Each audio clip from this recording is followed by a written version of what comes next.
Glaciers massifs, montagnes vertigineuses, plaines parsemées d'animaux sauvages, nous vivons certainement dans un monde vaste et magnifique. Et même si identifier tous les plus grands succès de Mère Nature pourrait prendre toute une vie, nous pensons que ces paysages hors du commun et ces merveilles impressionnantes, de l'Arizona à l'Antarctique, doivent figurer tout en haut de votre liste de voyages.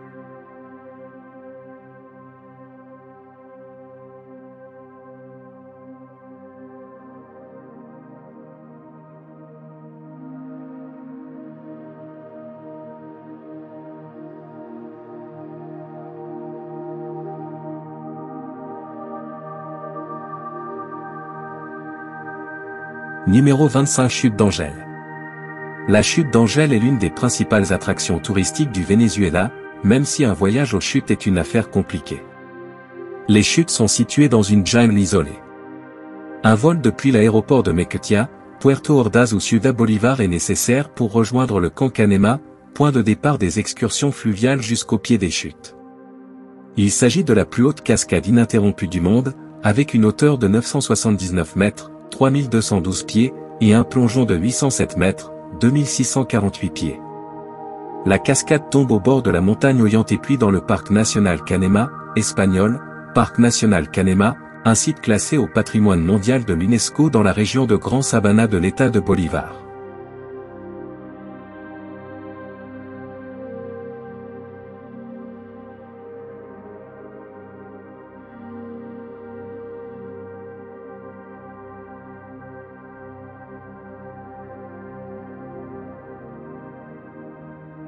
Numéro 24, la chaussée des Géants. La chaussée des Géants est une formation volcanique située sur la côte d'Irlande du Nord. Située à 3 km au nord de la ville de Bushmill dans le comté d'Antrim, à l'extrémité septentrionale du plateau d'Antrim, elle se caractérise par environ 40 000 colonnes hexagonales verticales juxtaposées. La chaussée des Géants et la côte de la chaussée des Géants forment le seul site du patrimoine mondial de l'UNESCO, WHS, d'Irlande du Nord, l'un des deux seuls sites de ce type au Royaume-Uni inscrits en raison de leur patrimoine géologique.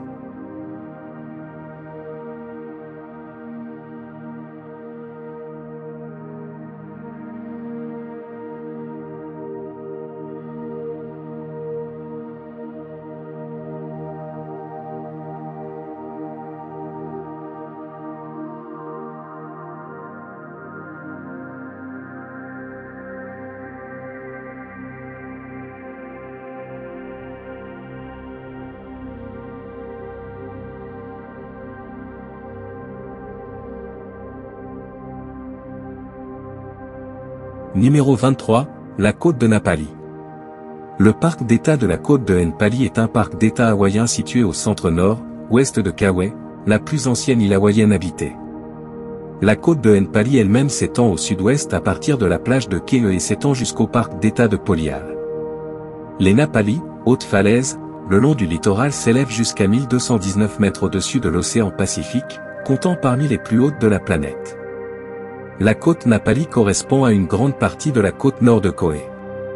Napali est absolument magnifique, faite de chutes d'eau, de grottes, et de falaises tortueuses vers émeraude façonnées par le vent et la mer depuis des millions d'années.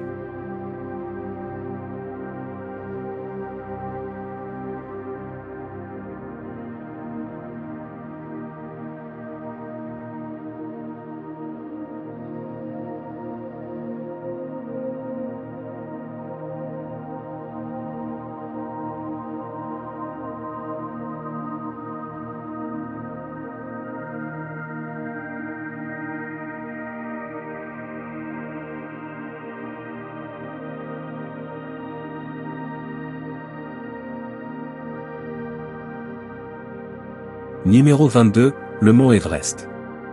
L'Everest, aussi appelé mont Everest, est une montagne située dans la chaîne de l'Himalaya, à la frontière entre le Népal et la Chine. Il est aperçu par des Européens pour la première fois en 1847 puis, après quelques années d'observation et de calcul, il est identifié comme le plus haut sommet du monde. L'Everest est semblable à une immense pyramide à 3 faces et 3 arêtes, taillée dans des schistes cristallins et des calcaires primaires déversés vers le sud.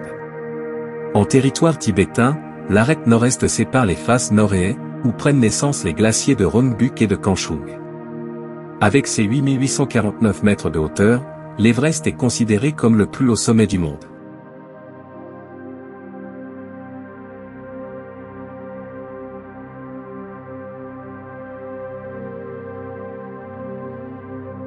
Numéro 21, le Rocher de la Chair. Preikestolen est situé dans le sud-ouest de la Norvège, sur le territoire de la commune de Forsand, dans le landskap de Ryfylke du comté de Rogaland.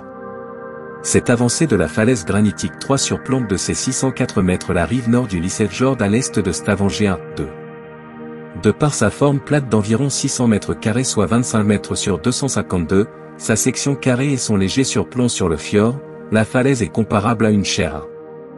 Preikestolen s'est formé il y a environ 10 000 ans à la fin de la dernière période glaciaire. Le retrait des glaces provoque la décompression des roches qui se fragmentent. Les éléments climatiques et la gravité érodent la paroi selon les failles de détachement et donnent naissance au promontoire actuel. Certaines de ces failles sont toujours visibles comme celle située à la base de Preikestolen et qui la sépare du reste de la montagne.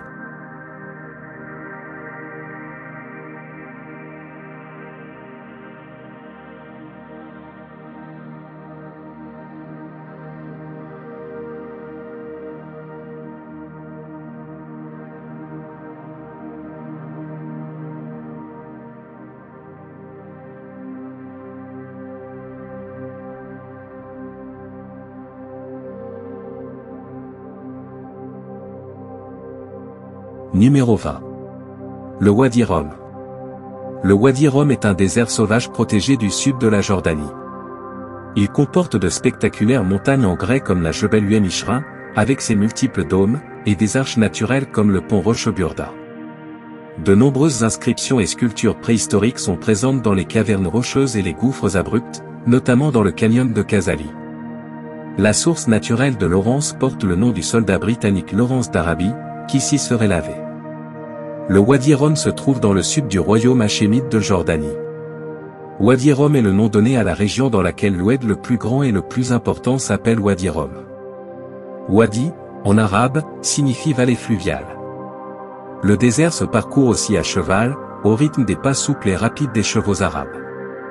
Une randonnée à équestre dans le désert du Wadi Rum est une expérience extraordinaire qui laisse des souvenirs inoubliables. Plus que sa beauté, c'est une certaine spiritualité que l'on ressent en restant dans ce désert.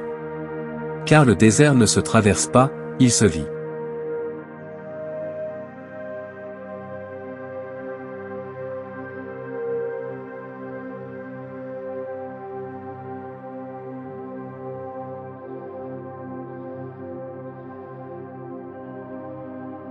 Numéro 19, le lac Baïkal. Le lac Baïkal est un grand lac très ancien situé dans la région montagneuse russe de la Sibérie, au nord de la frontière mongole. Avec une superficie de 3,15 millions d'hectares, et le plus ancien, 25 millions d'années, il est considéré comme le lac le plus profond du monde, environ 1700 mètres. Il est entouré par un réseau de sentiers de randonnée appelé Great Baikal Trail. Le village de Listvianka, sur sa rive occidentale, est un camp de base estival bien connu des amateurs d'animaux sauvages, mais aussi des patineurs sur glace et des amateurs de traîneaux à chiens en hiver.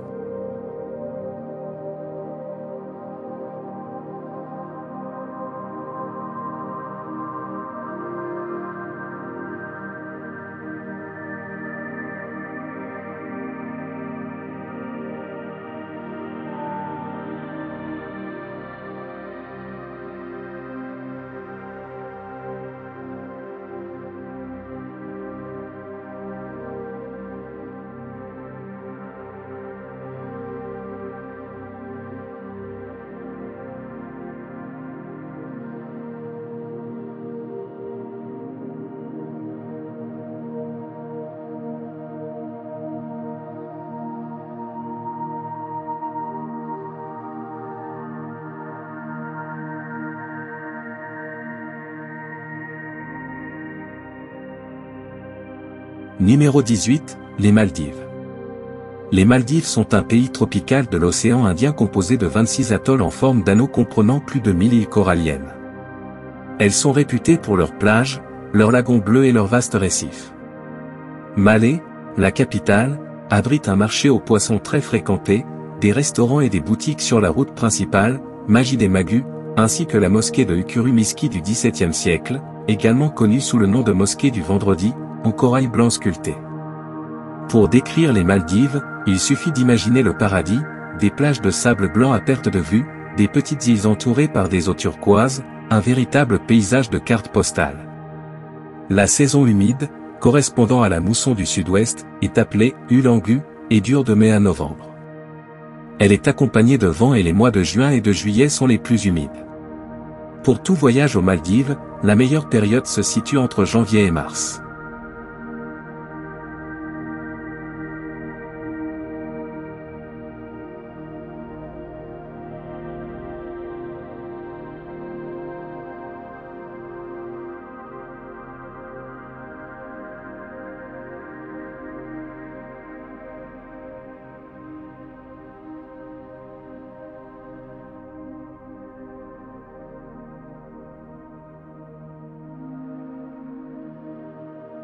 Numéro 17, le Parc National de Banff.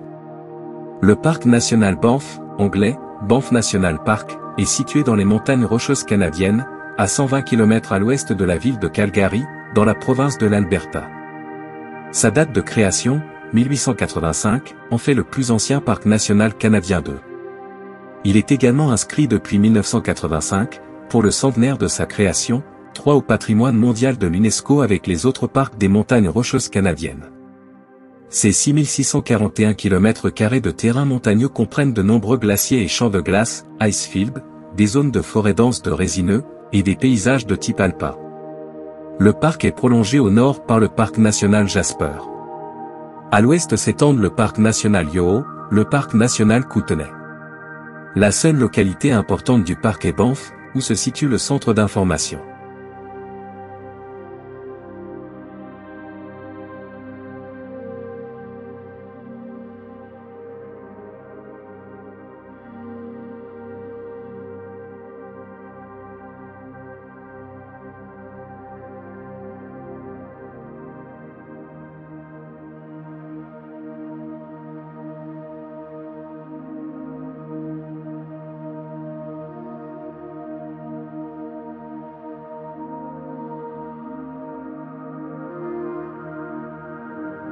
Numéro 16, Salar d'Uyuni. Dans les Andes, au sud-ouest de la Bolivie, le Salar d'Uyuni est la plus grande étendue de celle du monde. Ce paysage désertique de presque 11 000 km² composé de sels d'un blanc éclatant, de formations rocheuses et d'îles parsemées de cactus est né suite à l'assèchement d'un lac préhistorique. On peut observer cette étendue d'un autre monde depuis l'île centrale d'Incahuasi. Les animaux sont rares dans cet écosystème unique, mais on trouve malgré tout de nombreux flamants roses. Les déserts de sel se forment dans des lacs asséchés, situés dans des vallées de zones semi-arides, où l'évaporation de l'eau excède les précipitations. Les sols y sont enrichis en eau via les précipitations sur les montagnes qui les entourent, mais pas directement depuis la surface.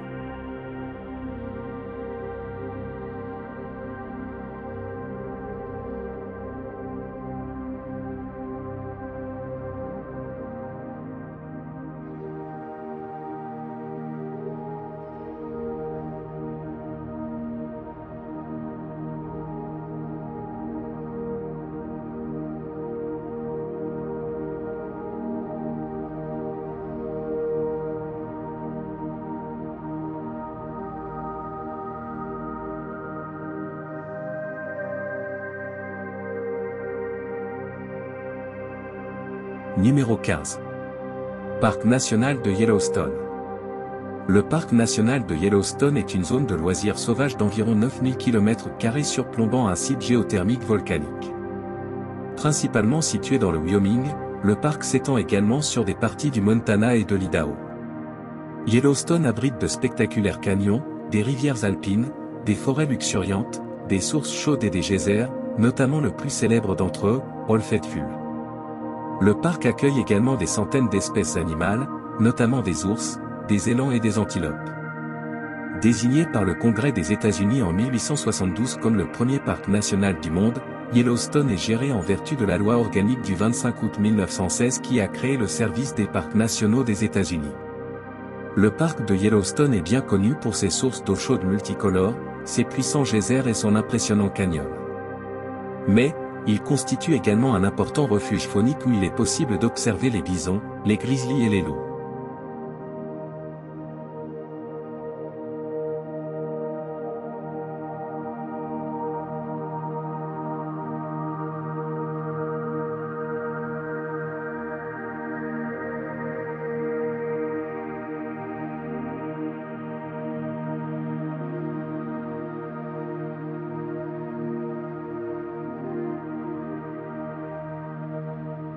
Numéro 14. Parc national de l'Iguazu. Haute de 80 mètres et longue de 2700 mètres sur un front basaltique enjambant la frontière entre l'Argentine et le Brésil, la cataracte en semi-cercle au cœur de ce site est l'une des plus spectaculaires du monde. Divisée en cascades multiples produisant d'immenses embruns, elle est entourée d'une forêt subtropicale humide renfermant plus de 2000 espèces de plantes vasculaires et abritant une faune typique de la région, tapirs, fourmiliers géants, singes hurleurs, ocelots, jaguars et caïmans. Outre sa beauté naturelle très frappante et le magnifique lien créé entre terre et eau, le parc national de El Iguazú et le bien voisin constituent un important vestige de la forêt atlantique, une des priorités de conservation mondiale les plus menacées. Ce biome forestier qui historiquement couvrait grande partie de la côte brésilienne et s'étendait jusqu'aux limites nord de l'Argentine, jusqu'à l'Uruguay et jusqu'aux limites orientales du Paraguay, est célèbre pour son habitat extrême et sa diversité d'espèces ainsi que pour son fort degré d'endémisme. On suggère qu'environ 2000 espèces de plantes, dont 80 espèces d'arbres sont représentées sur le territoire du bien ainsi que 400 espèces d'oiseaux, dont l'insaisissable aigle appelé harpie féroce. Le parc accueille également plusieurs espèces de chats sauvages et des espèces rares telles que des caïmans à museau large.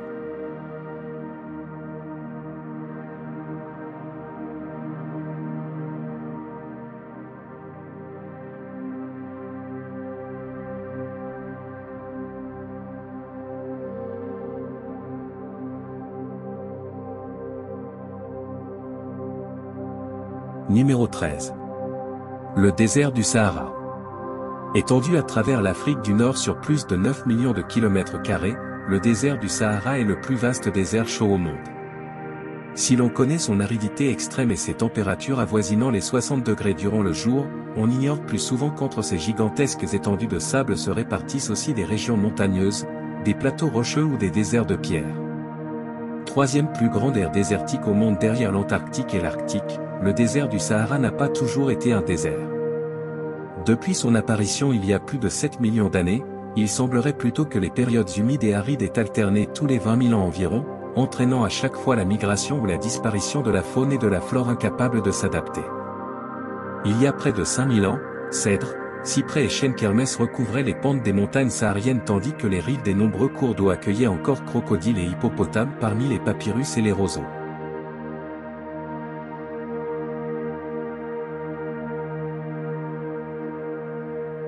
Numéro 12. Îles Galapagos. Les îles Galapagos sont un archipel volcanique de l'océan Pacifique. Elles sont considérées comme l'une des destinations majeures au monde pour l'observation de la faune. Province de l'Équateur, l'archipel se trouve à près de 1000 km au large de ses côtes. Son territoire isolé abrite une faune et une flore variées, dont nombre d'espèces sont uniques. Charles Darwin s'y est rendu en 1835, et ses observations sur les espèces des Galapagos lui ont par la suite inspiré sa théorie de l'évolution. La population prend grand soin de la nature, totalement préservée. Otaries, iguanes, oiseaux, requins, et, bien sûr, les fameuses tortues géantes y prospèrent. Ces dernières sont surtout présentes le long de la plage de Tortuga Bay, sur l'île de Santa Cruz entre décembre et avril.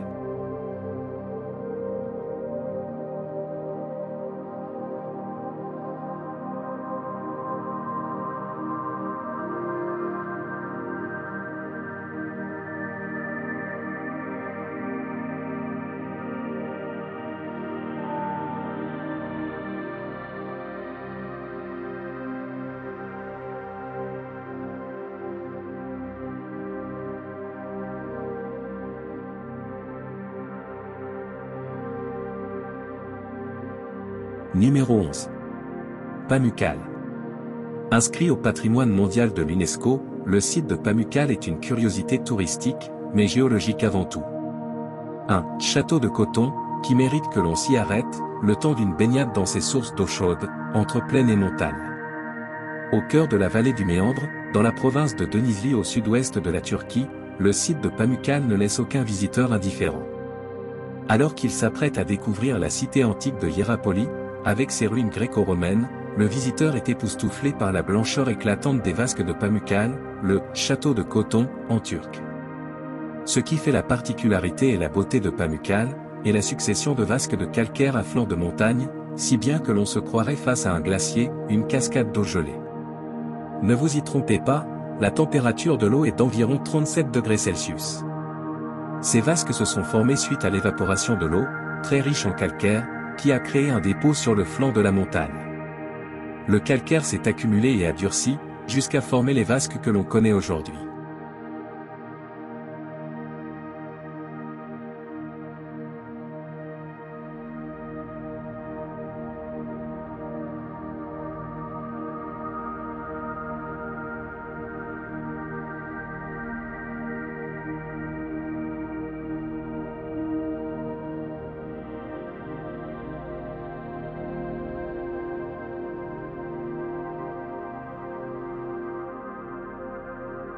Numéro 10. Parc forestier national de Zhangjiajie. Connu pour ses sommets uniques et ses paysages grandioses, le parc forestier de Zhangjiajie est le premier parc forestier national de Chine. Il a été inauguré en 1982 et classé au patrimoine mondial de l'UNESCO en 2004. Ce parc n'est qu'une partie de la zone immense de Wulingyuan, elle-même officiellement classée au patrimoine mondial de l'UNESCO en 1992 et qui couvre une superficie de 397,5 km². Les caractéristiques géographiques les plus remarquables du parc forestier national de Zhangjiajie sont les piliers naturels qui le parsèment. S'étendant sur une superficie de 4810 hectares, le parc offre plusieurs vues panoramiques magnifiques d'où les visiteurs peuvent admirer ses sommets vertigineux, entre autres Yangjiajie, le sentier du ruisseau du Fouet d'Or, la montagne Tianzi, Yangjiajie etc. L'ascenseur Bélon est l'ascenseur extérieur le plus haut du monde. Une prouesse technique spectaculaire à flanc de falaise, qui permet un accès facile à la zone de Yangjiajie.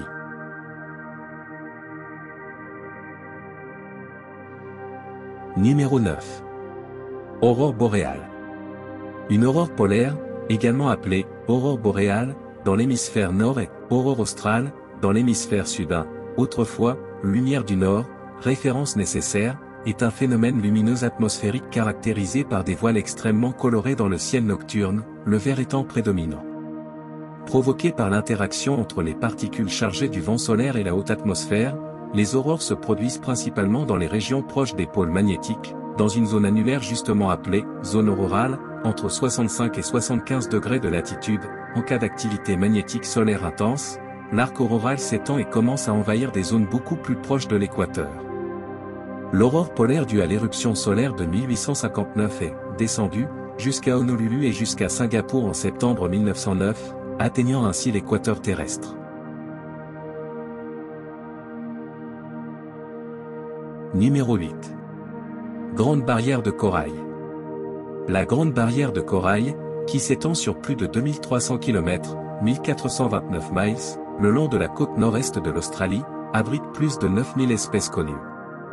Il y en a probablement bien d'autres, de nouvelles découvertes sont fréquemment faites, notamment une nouvelle espèce de corail ramifié découverte en 2017. Cette richesse et ce caractère unique rendent le récif crucial pour le tourisme et l'économie australienne, il attire au moins 1,6 million de visiteurs chaque année. Pourtant, la véritable valeur du récif, sa biodiversité, va bien au-delà des dollars et des centimes.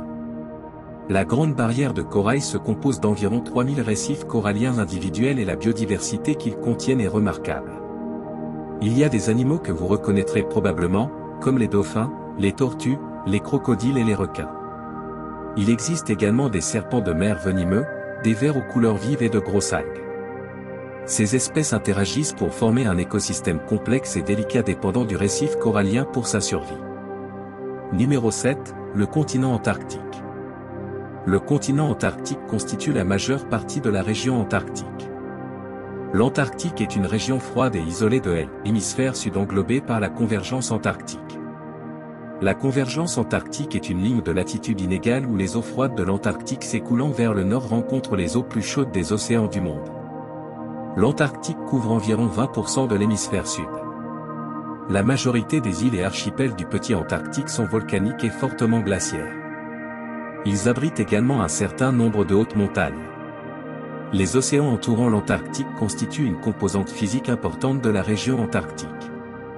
Les eaux entourant l'Antarctique sont relativement profondes, atteignant 4000 à 5000 mètres, 13 123 à 16 404 pieds, de profondeur.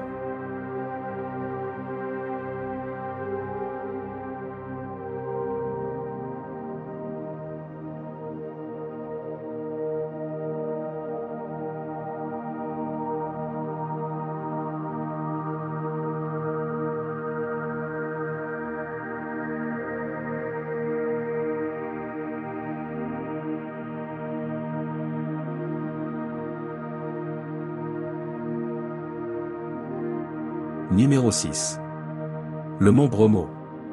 Situé à environ 100 km au sud de Surabaya, le mont Bromo compte parmi les volcans les plus spectaculaires de l'Indonésie. Bien qu'il ne fasse pas partie des plus hautes montagnes du pays, point culminant 2392 mètres, il en fascine plus d'un avec ses paysages étranges. L'ascension du mont Bromo est relativement facile et conviendra parfaitement aux familles en voyage en Indonésie. Le mont Bromo se révèle être un incontournable lors d'un circuit dans l'est de l'île de Java. Son statut de volcan actif le rend d'autant plus attrayant pour les touristes qu'il offre une ascension relativement facile avec une vue constante sur les fumées blanches qu'il laisse échapper tout au long de l'année. Bien que le Bromo soit un volcan toujours actif dont la dernière éruption remonte à novembre 2016, il compte parmi les sites les plus visités à l'est de l'île de Java.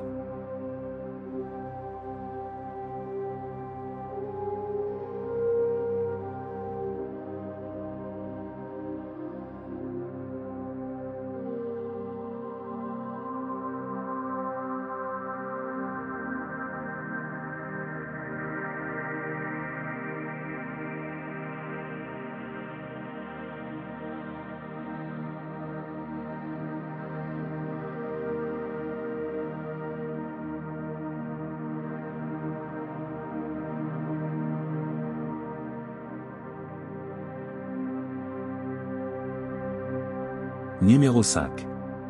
Les chutes Victoria. Les chutes Victoria sont des chutes d'eau situées sur le fleuve Zambèze, qui constitue à cet endroit la frontière entre la Zambie, à proximité de la ville de Livingstone, et le Zimbabwe. Le fleuve se jette dans la cataracte sur environ 1700 mètres de largeur et d'une hauteur qui peut atteindre un maximum de 108 mètres. Elles donnent un spectacle remarquable par leur disposition particulière. Elles se jettent dans une longue faille du plateau, pour s'échapper par un étroit canyon. Elles ne peuvent ainsi être vues de face qu'à une distance d'une centaine de mètres seulement. En prenant en compte leur largeur, leur hauteur et leur débit, elles font partie des cataractes les plus importantes du monde avec les chutes du Niagara et de celles des Igazua.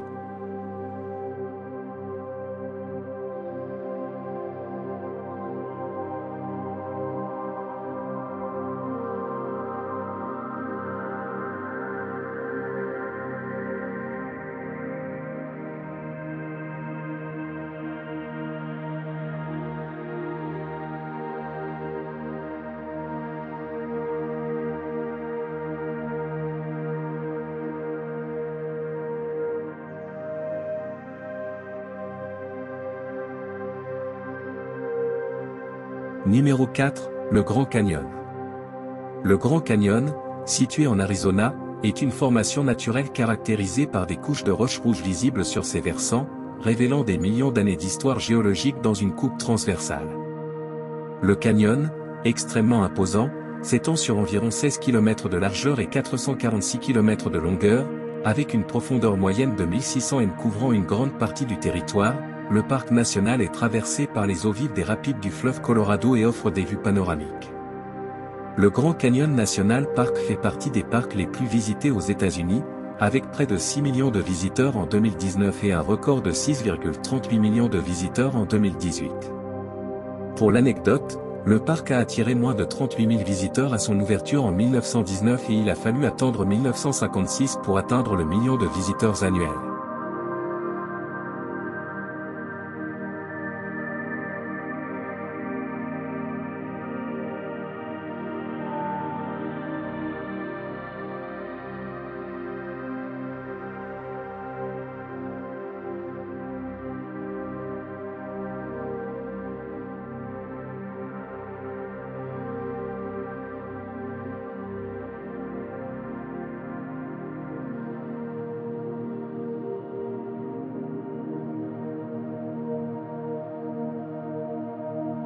Numéro 3, la baie de Hachlon.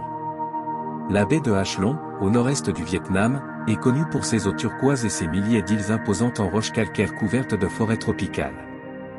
Les croisières en jonque et les excursions en kayak permettent de naviguer entre les îles célèbres pour leur forme, notamment les îlots du Chien de Pierre et de la Théière. La région est propice à la pratique de la plongée sous-marine, de l'escalade et de la randonnée, en particulier dans le parc national montagneux de Katba.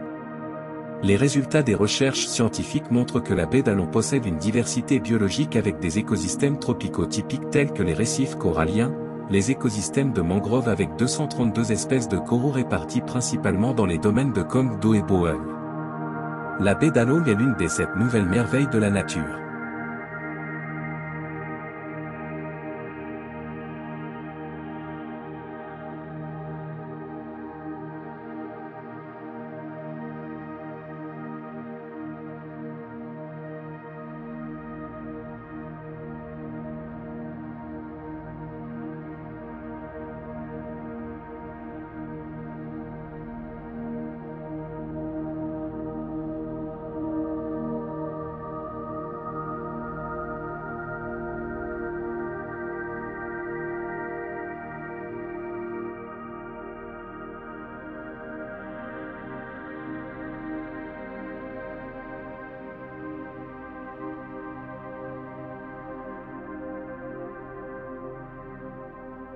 Numéro 2, la forêt amazonienne. La forêt amazonienne est une forêt équatoriale d'Amérique du Sud couvrant la totalité du bassin amazonien ainsi que des zones périphériques comme le plateau des Guyanes. Elle s'étend sur 9 pays, principalement au Brésil, 63%. Avec près de 390 milliards d'arbres, 16 000 espèces selon les estimations, 13% des arbres de la planète, il y a presque 50 fois plus d'arbres dans la forêt amazonienne que d'êtres humains sur l'ensemble de la planète. L'Amazonie comprend 50 à 70% de la biodiversité mondiale. Les scientifiques proposent un chiffre plus modeste et évaluent cette biodiversité à 9,5%. La région abriterait environ 30% des espèces d'insectes qui se concentrent essentiellement dans la canopée et au moins 14 000 espèces de plantes, 2200 poissons, 1294 oiseaux, 427 mammifères, 428 amphibiens et 378 reptiles. Une espèce d'oiseau sur 5 dans le monde vit dans la forêt amazonienne, et une espèce de poisson sur 5 vit dans ses rivières.